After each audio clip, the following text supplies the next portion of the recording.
1980 വീണ്ടും വന്നു സഖാവ് നായനാർ. 2 കൊല്ലം ഭരിക്കാൻ പറ്റുള്ളൂ. അന്നാണ് ഇന്ത്യക്ക് മാതൃകയായിട്ടുള്ള സാമൂഹ്യക്ഷേമ പെൻഷന്റെ തുടക്കം കുറിച്ചത്. 2 കൊല്ലം ഭരിക്കാൻ പറ്റിയിട്ടുള്ളെങ്കിലും പെൻഷൻ 60 വയസ്സ് കഴിഞ്ഞ കർഷക തൊഴിലാളിക്ക് പ്രതിമാസം പെൻഷൻ കൊടുക്കുന്ന ഏർപ്പാടിന് തുടക്കം കുറിച്ചത് അന്നാണ്.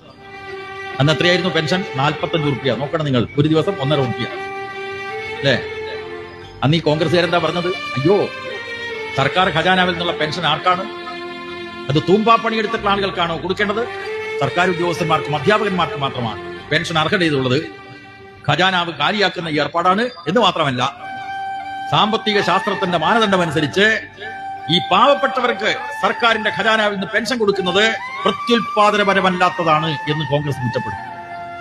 അതാണ് കോൺഗ്രസ്, അതാണ് വലതുപക്ഷം. ഇപ്പുറത്തോ പാവപ്പെട്ട ജനവിഭാഗങ്ങളെ സഹായിക്കേണ്ട ഉത്തരവാദിത്വം ഒരു ജനാധിപത്യ വ്യവസ്ഥയിലെ ഗവൺമെന്റിനുണ്ട്.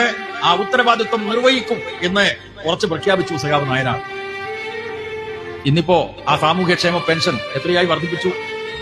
45 റുപ്യയിൽ നിന്ന് 1600 റുപ്യ അല്ലേ?